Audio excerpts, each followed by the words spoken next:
I and Kate, we've talked to tons of people with different ideas on, whether it's alkalizing your body or whether it's this diet or that diet. And I don't mean diet necessarily in terms of losing weight, but a way of eating. Raw food and vegan and gluten-free and, whatever. Is any of this sustainable?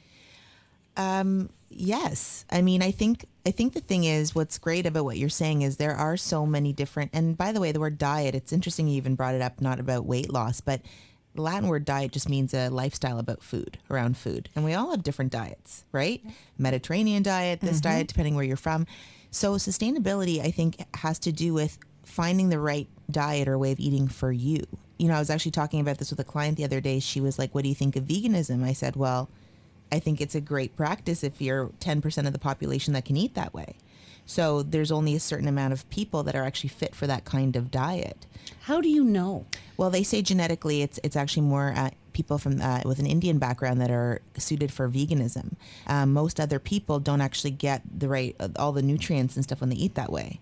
So Adele, how do you figure out, how would Sharon and I figure out, for example, what is the best diet? And again, I think we're lacking a word in the English language. We need one word for what you eat to lose weight, a regime, and then we need another word for just generally eating how lifestyle. you eat, your eating lifestyle. Yeah, exactly. But how would we know what would be the right diet for our body type or our genetics or whatever? It's such a great question. I actually think a lot of this has to do with trial and error, to be honest.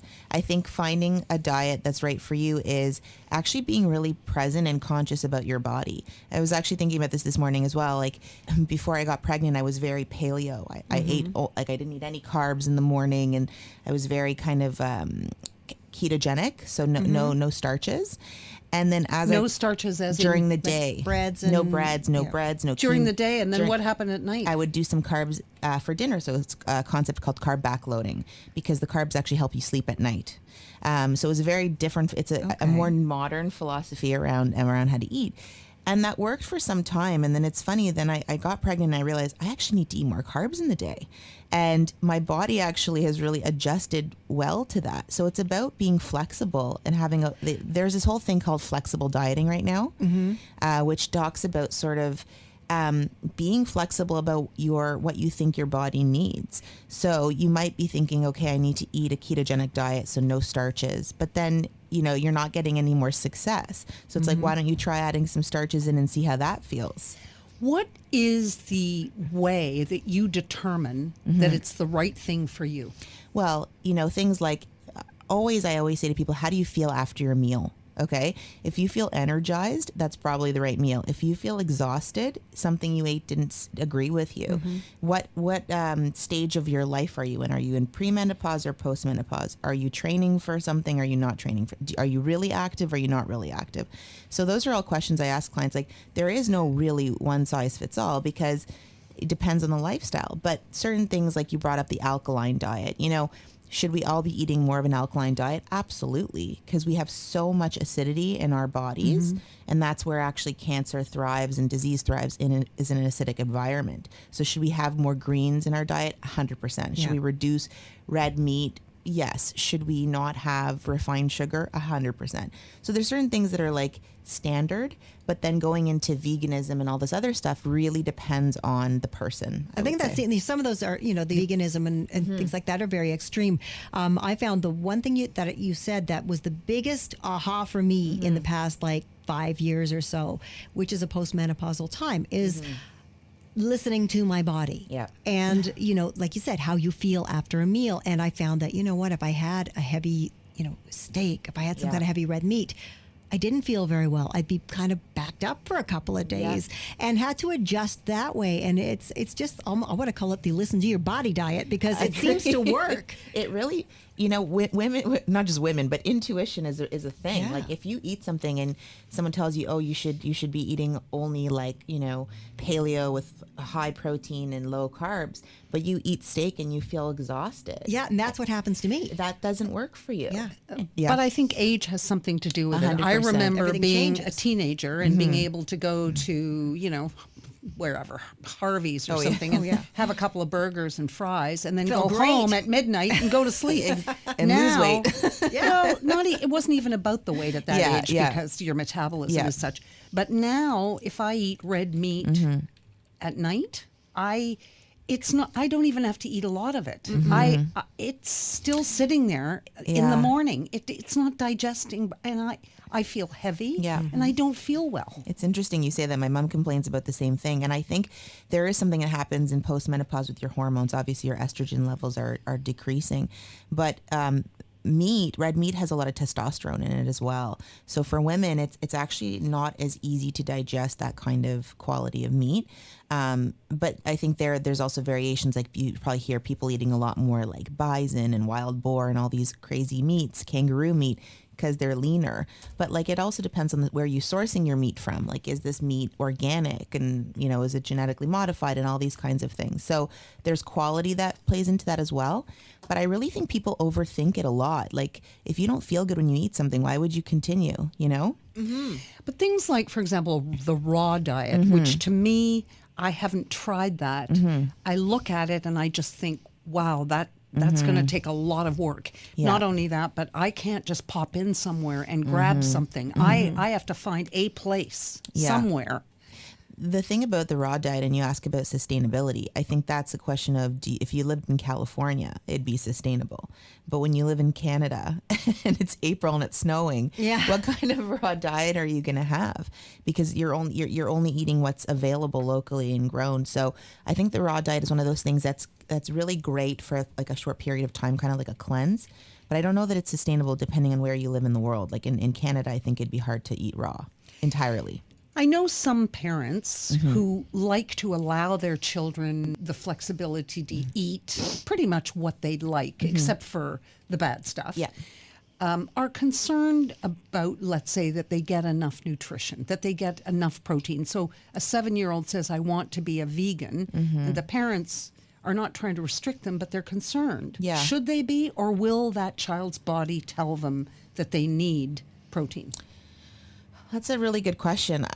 I think, as a parent, you sort of have to make some choices for your children when they're that young. I don't know if I would speak for myself. If my kid wanted to be a vegan, I would have to ask why, if it was ethical or if it was for what reason. But I don't think that a child, especially that young, is going to get everything they need if they're not eating the right protein. I mean, their bones and everything are developing so much at that age that I would not be okay with that, I think, for my kid. And ultimately, if they're eating that way, they'd have to be really highly supplemented with like supplements and nutrients and vitamins, because they wouldn't be getting everything. So if you are, let's get away from the kids, but the adults. And let's just say today I decided I'm going to become vegetarian or perhaps even vegan if I'm going to go the full distance. Once I get into it, and I mean, for me, it wouldn't be a hard thing to start on because I do enjoy the plant-based diet. Yeah. How do I know if I'm getting the balance I need? What are the signs I should be looking for that are going to tell me that I'm doing it in a healthy way or not? Right. So are you active? Like, do you exercise? Yes. Okay. So you'd find your energy. How is your energy during workouts? That would be number one. How do you feel when you wake up in the morning? Are you foggy headed? Are you clear headed? Do you wake up? They always say, do you wake up feeling rested? It's a very subjective question, but you should feel quite energized. And then what's your energy and mood throughout the day? I find what happens when people go vegan, they, as a result, eat a lot more sugar, because when you're not getting a lot of protein, you crave more sugar. So this can lead to that sort of fluctuation in your blood sugar and mood all day. So I think you would have to see, like, how do I feel after my meals? Am I bloated? What are my bowels like? No, not to go there too much, but am I sleeping well? Am I waking up feeling rested? Okay, and if you're going to go this way, I mean, the sources of protein, there are several sources of protein that are plant-based. What about, though, I know that there have been different schools of thought on things like tofu, which was always the go-to. Yeah. Well, it depends for whom, right? So tofu is high in soy. Yeah. So the worry there is that it's highly estrogenic. But if you're postmenopausal, that could actually work for you. Okay. Because I like soy stuff, right? Is that where you're at? I like it. Yeah. So, I use it. I cook with it. Yeah. As long as it's a really good quality, like not like non-genetically modified, that kind of really good quality soy, you'd be okay. But someone who's 25, that wouldn't be great for them. Right. Okay. And then what are some of the other tips if you were going to try, let's say that? To go vegan? Yeah. Well, Is that more nuts? Is it more like you want the protein? You want the protein. You'd have to have complete protein. So that's like all 9 essential amino acids. So that's why you see a lot of cultures combining rice and beans. Quinoa is a complete protein. So you would be eating more grains and beans, which for some people would lead to weight gain. Right. Depending on your constitution. Well, they're dense, yeah.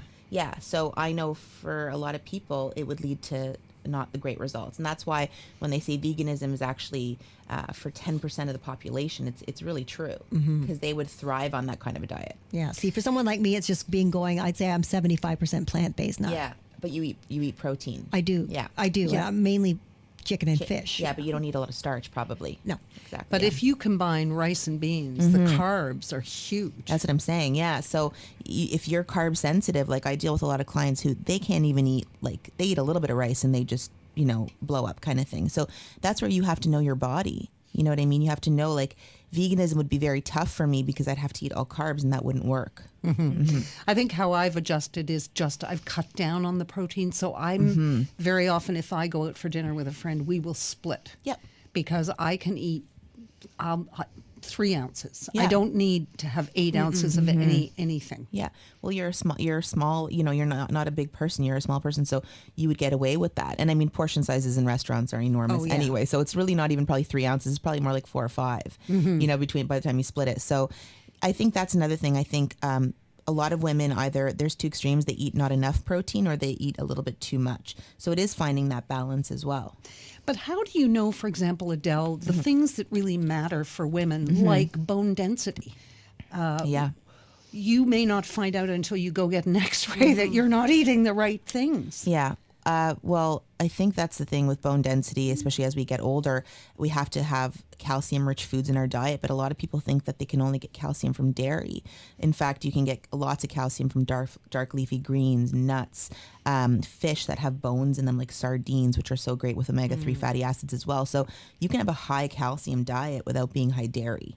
So I just even kind of show clients how you can increase your calcium without increasing your dairy. And then you can supplement with a really great calcium supplement if need be, if that's where you're at. So I think those are definitely things to be really attuned to as we get older.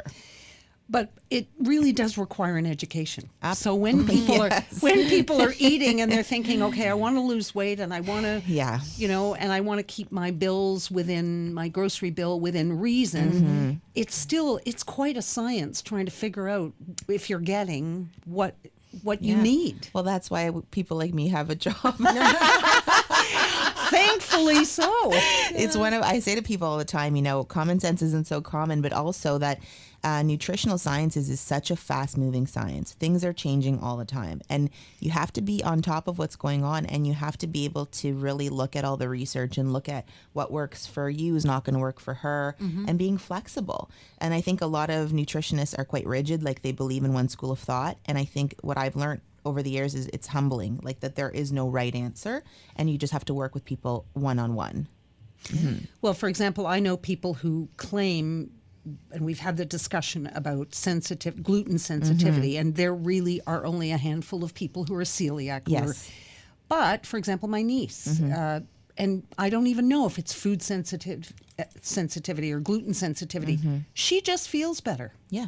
Her body functions better. Yep. She's more alert. Yes. She sleeps better. Yeah.